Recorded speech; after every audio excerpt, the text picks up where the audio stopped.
పెండా అన్నం యువతలు కెట్టు పప్పు కిందకి దింపి చిన్న పెట్టి మూత ఏం కావాలి డాడీని అడుగు నన్ను అడుగుతావు నేనేం చేస్తున్నా పెండ ఇది పెండ పెండ నమస్తే అండి, అందరు ఎలా ఉన్నారు? బాగున్నారా? నేనైతే బాగున్నానండి. మీరందరూ కూడా బాగుండాలని మనస్ఫూర్తిగా కోరుకుంటున్నాను. ఏంటి ఇంత తెల్లారాక కల్లాపి జల్లుతుంది అనుకుంటున్నారా? మా వారిని డిస్టర్బ్ చేయటం ఎందుకులే అని ఆయన లేచిన తర్వాత అయితే పేడ తెప్పించుకున్నాను. అందుకే కాస్త లేట్ గా చల్లుతున్నా. ఈ వీడియో వచ్చేసి నేనైతే వినాయక చవితి ముందు రోజు అయితే షూట్ చేసుకున్నాను. పండుగ రోజు కల్లాపి జల్లితే అంత నిండుగా కనిపించదు. ముందు రోజు కూడా చల్లుకున్నాం అనుకోండి వాకిలి నిండుగా కనిపిస్తుంది. నిన్న దోశల పిండి అయితే నానబెట్టుకొని మిక్సీ అయితే పట్టుకున్నాను అనమాట. అసలు ఎంత పొంగిందో చూడండి. నిన్న హాఫ్ వరకే ఉండే డబ్బా నిండిపోయింది. కిందికి పొంగుతుందేమో అని భయపడే నేను క్యాప్ అయితే ఫిట్గా పెట్టలేదు. బాగా పొంగింది. మనము గిన్నెలో పెట్టుకునే దానికంటే ఇట్లా డబ్బాల్లో పెట్టుకుంటే మంచిగా పొంగుతుంది. చాలా రోజుల వరకు మంచిగా ఉంటుంది అనంగా ఇన్నా. నిజమా కాదా మీరే ఎప్పురి? దోశ ఇది ఉల్లిగడ్డ, ఇది ఉల్లిగడ్డ, అది టమాటా, అది కవరు, బాటిల్, చాకు, చెక్క చెక్క. నువ్వు బ్రష్ చేయవా? ఎందుకు చేయపో. ఈరోజు మనదేం కూర? రోజు తీయాలేనా? పప్పు. ఇక్కడైతే ఇంకా మునక్కాయ సాంబార్ అయితే చేస్తున్నా. పప్పు అయితే ఉడికింది, మెత్తగా ఉడికింది. మా ఆయనని పప్పు దింపి అన్నం పొయ్యి మీద పెట్టామన్నా. ఆయనకు ఎట్లా అనిపించిందో పప్పు ఒకదాని మీద అన్నం ఒకదాని మీద పెట్టిండు. ఇంకా అడుగు మొత్తం మాడిపోయింది. రోజు పనులు అయితే కొంచెం నిదానంగానే చేసుకుంటాను. కాకపోతే ఈరోజు నేను హాస్పిటల్కి వెళ్ళాలన్నమాట. చెప్పాను కదా టెస్టులు ఉన్నాయని, వాటి కోసం అయితే వెళ్ళాలి. తినకుండా రమ్మన్నారు. అంటే ఏమీ తినకుండా కనీసం వాటర్ కూడా తాగకుండా బరిగడుపుననే పోవాలంట.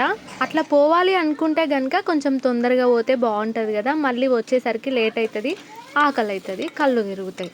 నాకు తెలిసినంత వరకు మునక్కాయ పప్పులో అందరూ కూడా చింతపండే వేస్తారు. కానీ ప్రస్తుతం ఇంట్లో చింతపండు లేదు. కానీ పులుపు ఉంటేనే బాగుంటుంది కదా. చింతకాయలు ఉంటే అవైతే వేద్దామని గిన్నె పైనే ఉడకబెట్టేసిన. అంటే సపరేట్గా ఇంకొక గిన్నెలో ఉడకబెట్టకుండా పప్పు గిన్నె పైనే ఆ గిన్నె అయితే పెట్టేసిన అనమాట. ఆవిరికి చింతకాయలు అయితే ఉడికిపోతాయి. మునక్కాయ సాంబార్లో అయితే నేను ఎప్పుడు కూడా చింతపండే వేస్తా. ఫస్ట్ టైం చింతకాయలు వేస్తున్నాను. అవి కూడా ఇంట్లో ఉన్నాయి కాబట్టి, లేదంటే చింతపండు తెప్పించుకునేదాన్ని. ఉదయం టిఫిన్కి అయితే దోశలు అనమాట. దోశపిండి అయితే తడిపి పెట్టుకున్నాను కదా.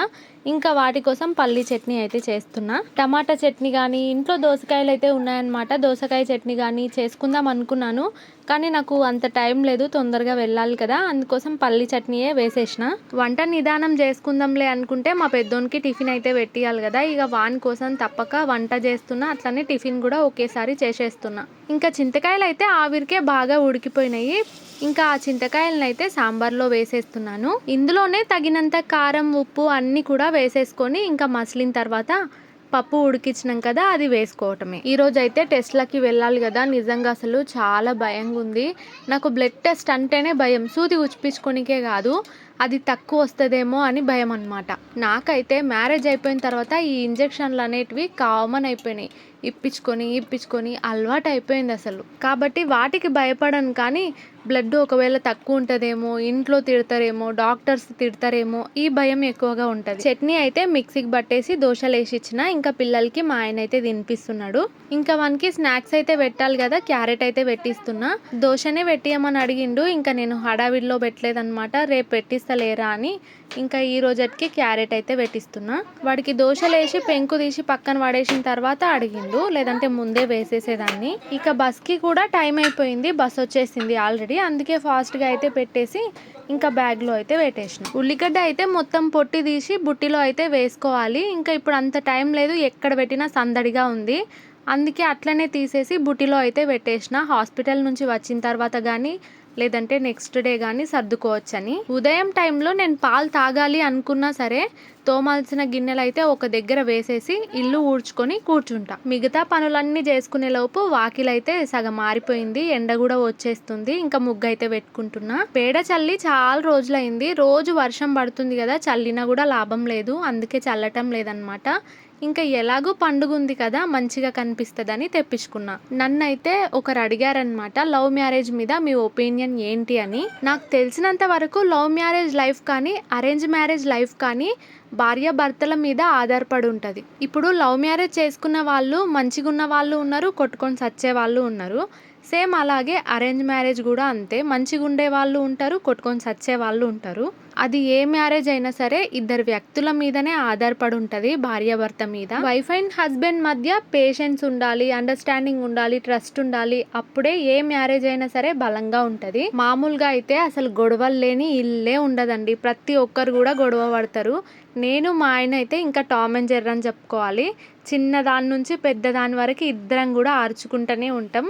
అది విడిపోయే గొడవలు కాదు. నాకు తెలిసి ఆ గొడవల వల్లే ఇంకా మా మధ్య ప్రేమ పెరుగుతుంది అనుకుంటా. ఎందుకంటే గొడవ పడ్డ తర్వాత అలగటం కానీ మళ్ళీ దగ్గరికి తీసుకొని మంచిగా మాట్లాడుకోవటం అట్లా చేస్తుంటాం కాబట్టి వాటి వల్లనే మనం ఇంకా స్ట్రాంగ్ అవుతుంటాం. ఉంటే మాటల యుద్ధమే ఉండాలి కానీ చేతల వరకు మాత్రం అస్సలు పోవద్దు. ఇంకోటి ఏంటంటే లవ్ మ్యారేజ్లో మనకి కొంతమంది ఫ్యామిలీ మెంబర్స్ దూరం అవ్వచ్చు.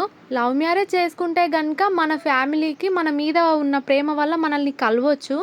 కాకపోతే మిగతా రిలేషన్స్ ఉంటాయి కదా, వాటికి మాత్రం దూరం అయిపోతాం. ఏది ఏమైనా నేను బాగున్నాను కాబట్టి, మా ఆయన నన్ను మంచిగా చూసుకుంటాడు కాబట్టి లవ్ మ్యారేజ్ అయినా మేము హ్యాపీగా ఉన్నాం.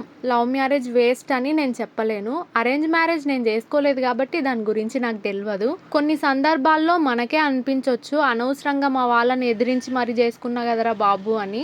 ఇంకోటి ఏంటంటే లవ్ మ్యారేజ్ చేసుకున్న వాళ్ళకి అరేంజ్ మ్యారేజ్ చేసుకున్న వాళ్ళకంటే ఎక్కువ ఓపిక ఉండాలి. ఎందుకంటే ఎంత బాధ అనిపించినా సరే బయటికి చెప్పుకోలేము. ఒకవేళ చెప్పుకున్నాం అనుకోండి చులకన అయిపోతాం.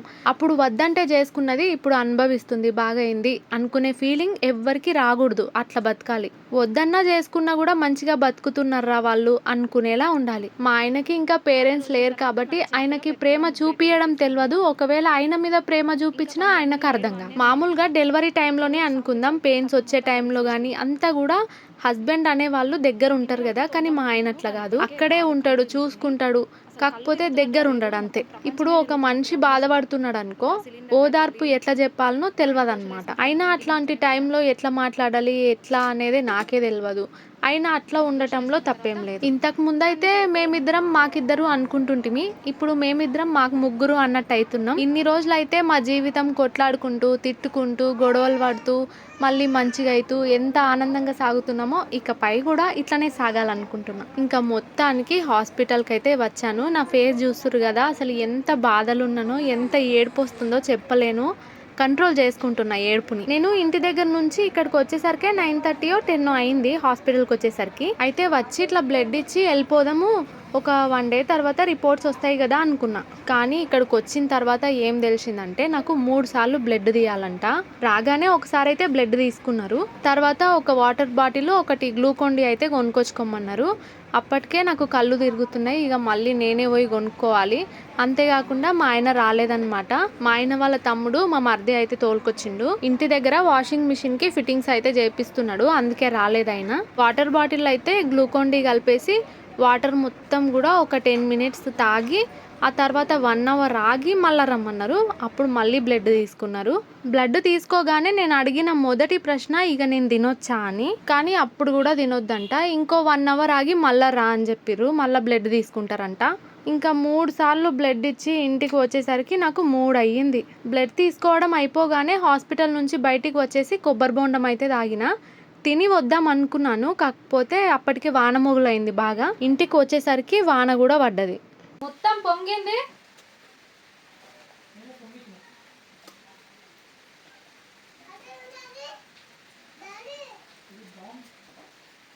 దురదృష్టం అంటే నాదే అనుకోవాలి.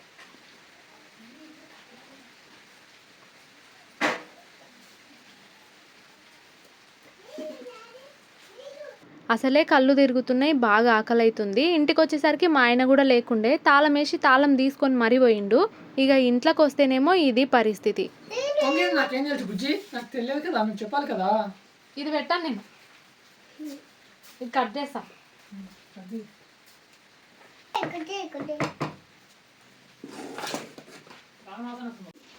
ఈడ వంగిందే కాక మొత్తం కింద కూడా పడ్డది. ఇది మొత్తం మళ్ళీ క్లీన్ చేయాలి నేను ఇప్పుడు. ముందు తినాలి. ఎంత టైం అవుతుంది, మా ఆయనకైతే గింత ప్రేమ లేదు నా మీద. మళ్ళీ తాళం తీసుకుపోయిండు. ఇదే నేను ఎక్కడన్నా తాళం తీసుకొని పోతేనా? అన్నం తిన్నావానే నువ్వు? వాయమ్మా, నేను తిన్నాక వండుతాను అన్నము, నాకు ఓపిక కూడా లేదు. పాపం వర్షంలో కష్టపడుతుండు నా కోసం.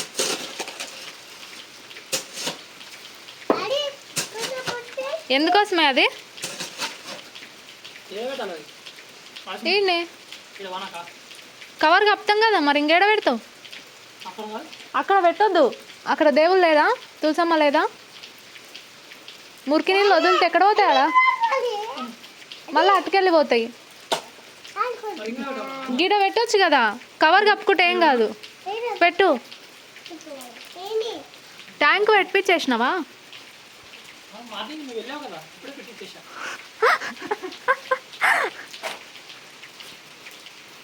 నాకు ఎవరు నన్ను అడగొద్దావే, ఒక వినాయకుడు బాగుంది, నచ్చింది, 650 అయిపోయిండే, అంత ఉండదు అన్నాడు ఆ పిల్లగాడు. నల్ల పెట్టించేస్తావా డైరెక్ట్?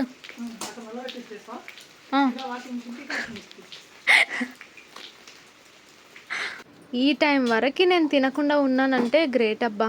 అయినా తినకుండా ఇట్లా ఉన్నాం అనుకోండి, ఇప్పుడు ఏమనిపించదు, మొత్తం కలిసి ఒకేసారి ఎఫెక్ట్ చూపిస్తుంది, అప్పుడు తెలుస్తుంది.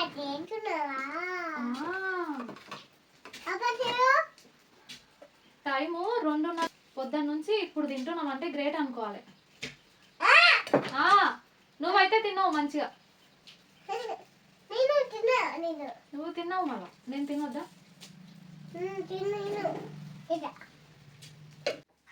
అన్నం కొద్దిగానే ఉంది కదా అని ఒక 2 దోశలు అయితే వేసుకున్నా. నాకు ఉదయమే దోశ తినాలనిపించింది, కాకపోతే తినకుండా వెళ్ళాలి కదా అన్నట్టు నేను వేసుకోలేదన్నమాట, వాళ్ళ కాడికే వేసిచ్చిపోయినా.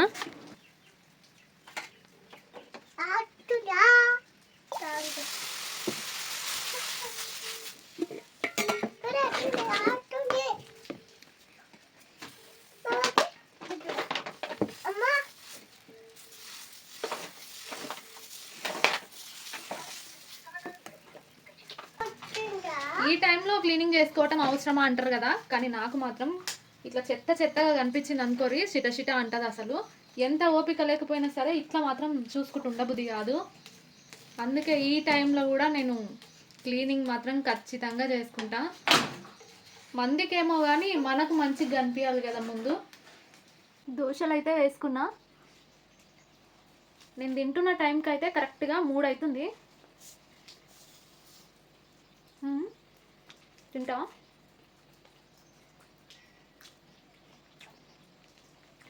హాస్పిటల్లో కూర్చున్నంతసేపు ఎప్పుడెప్పుడు ఇంటికి పోదామా అనిపించింది అసలు.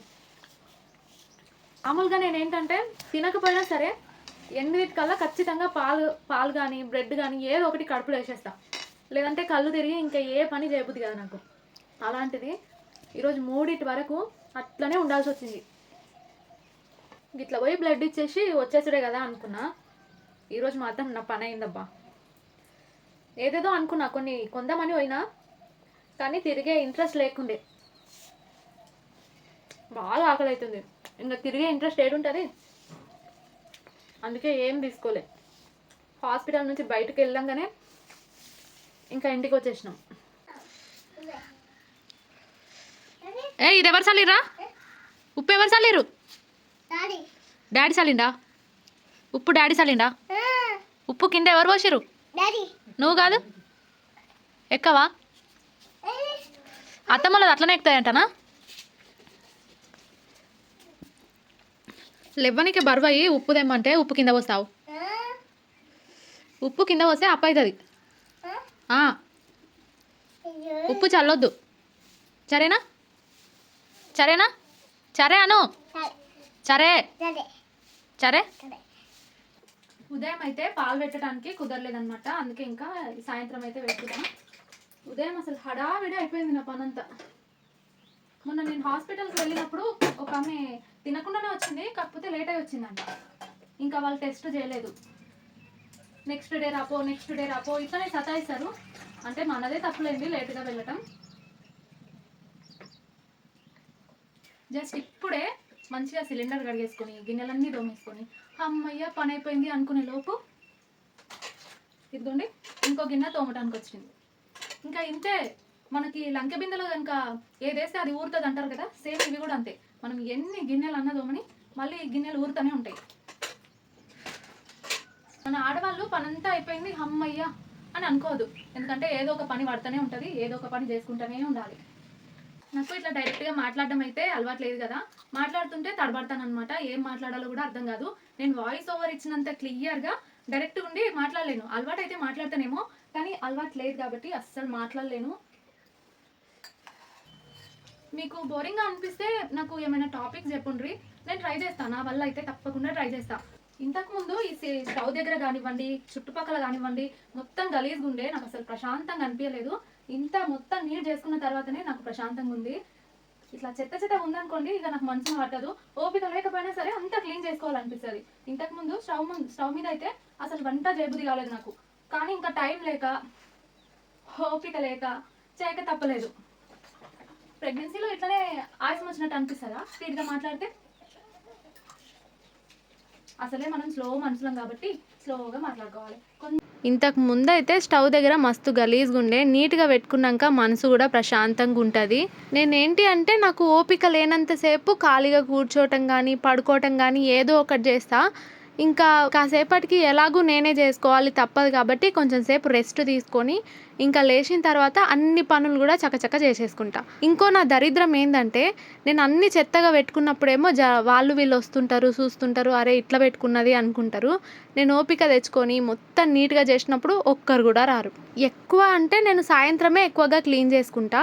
మార్నింగ్ టైము సిక్నెస్ ఎక్కువగా ఉంటుంది అంటారు కదా, అందుకేనేమో నా వల్ల అయితే అస్సలు కాదు. అందుకే ఈవినింగ్ టైంలో భలే హుషారుగా పని చేసుకుంటా. మొన్న పిల్లల బట్టలలో ఎలకలు చచ్చిపోతే ఉతికినా అని చెప్పినా కదా, ఇవేనమాట అవి. ఇంకా ఇప్పుడు సర్దుతున్నాను, అన్నీ కూడా సర్ది నీట్గా పెట్టేసుకుంటున్నా. పిల్లల బట్టలు పెట్టడానికైతే 2 బ్యాగులు ఉంటాయి. ఒక బ్యాగ్లోనేమో జీన్స్ ప్యాంట్లు అన్నీ పెట్టేస్తా, ఇంకో బ్యాగ్లోనేమో టీ షర్ట్స్ అలాంటివన్నీ పెట్టేసుకుంటా. ఇంతకుముందు నేను లవ్ మ్యారేజ్ గురించి అయితే మాట్లాడినా కదా, ఒక 2 విషయాల్లో నేను మా ఆయన నాకు దొరకటం లక్కీ అనుకుంటా. ఇప్పుడు అంత టైం లేదు, కానీ ఖచ్చితంగా మీకు చెప్తా. నేను దేవుళ్ళని అయితే పెట్టుకుంటాను కదా, ఇక్కడ పైన ఎలకలు దుంకుతాయి అనుకుంటా, మొత్తం వంగిపోయినట్టుగా అయ్యి కొంచెం కిందికి ఒరిగిందనమాట. పైన ఏం పెట్టినా సరే కిందికి జారిపోతున్నాయి. అంతేకాదు ఇట్లా కదిలిస్తే చాలు ఫోటోలు కింద పడుతున్నాయి. ఇదిగోండి ఇంత గ్యాప్ వచ్చేసింది, చాలా వంగిపోయింది ఎందుకో. నాన్నకైతే హెల్త్ బాగాలేదంట, అందుకోసమే రావట్లేదు. అసలు ఎట్లా పూజ చేసుకోవాలనో నాకు అర్థమవుతలేదు. దీపం పెట్టినప్పుడు సడన్గా జారి కింద పడితే చేస్తే అని భయమవుతుంది అనమాట. ఫొటోస్ కూడా చాలాసార్లు కింద పడ్డాయి. దేవుడి గుడి ఎప్పుడు చేసుకుంటానో ఏమో. నాకైతే కొంచెం పెద్దగా చేసుకొని ఇక్కడ సందడి మొత్తం తీసేసి కింది సైడ్ పెట్టుకొని మంచిగా పూజ చేసుకోవాలని ఉంది. ప్లేస్ లేదు కదా, చూడాలి. ఎందుకైనా మంచిది కొంచెం పెద్దగానే చేయించుకుందాము, తర్వాతకి ఒకవేళ ముందు రూమ్ వేసుకున్నా ఫ్రీగా అవుతుంది కదా అనుకున్నా.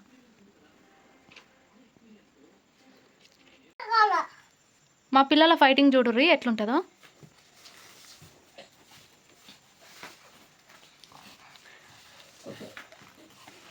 నేను కనుక ఏమనకుండా ఉంటే నవ్వుతారు, ఏడుస్తారు, అన్నీ చేస్తారు. ముందు ఫైటింగ్తో స్టార్ట్ చేసిర్రు, ఆ తర్వాత ప్రేమలు వంగిపోతున్నాయి. గుండు నీకు అన్న కావాలా? నాని నీకు తమ్ముడు కావాలా?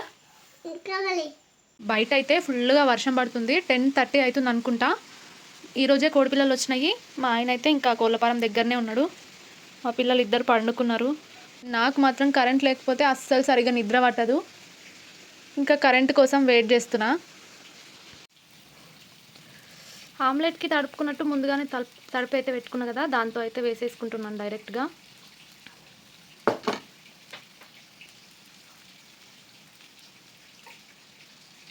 ఇలా ఒక్కదానికి ఉన్నప్పుడు చాలా భయం అనిపిస్తుంది, కానీ అందరు మాత్రం నన్ను చాలా ధైర్యం అనుకుంటారు. లోపల నేను భయపడేది ఎవ్వరికి తెలియదు. రేసు గుర్రంలో శృతి హాసన్ టైప్ అన్నమాట. కరెంట్ ఉంటే పర్లేదు ఉంటాను, కరెంటు పోయిందంటే కనుక ఇంకా టెన్షన్ మొదలవుతుంది. ఇక కొంతమంది మీకు అబ్బాయిలు పుట్టినప్పుడు సిమ్టమ్స్ ఎట్లున్నాయి, ఇప్పుడు ఎట్లున్నాయి అని అడుగుతుర్రు. ఖచ్చితంగా నెక్స్ట్ వీడియోస్లో అయితే షేర్ చేస్తా. అంతేకాదు, ఇంతకుముందు నా డెలివరీస్ గురించి చెప్పేటప్పుడు ఒక మ్యాటర్ చెప్తా అని చెప్పిన, కానీ ఆ మ్యాటర్ చెప్పటమే మర్చిపోయినా మీకు. అంటే నేను మా పెద్దోడు పుట్టినప్పుడు వేరే వాళ్ళ మాటల వల్ల హాస్పిటల్లో ఒక ఆమెని అపార్థం చేసుకున్నా. ఇప్పుడైతే వీడియో లెంత్ ఎక్కువ అయిపోయింది కాబట్టి నెక్స్ట్ వీడియోస్లో అయితే షేర్ చేసుకుంటాను. మాది ఛార్జింగ్ లైట్ అయినప్పటికీ దాని టైం అయిపోయింది, మిల్క్ అంటుంది. నాకేమో ఎటు చూసినా లేనిపోనివన్నీ గుర్తొస్తున్నాయి. గుండెలో రైళ్లు పరిగెడుతున్నట్టుంది.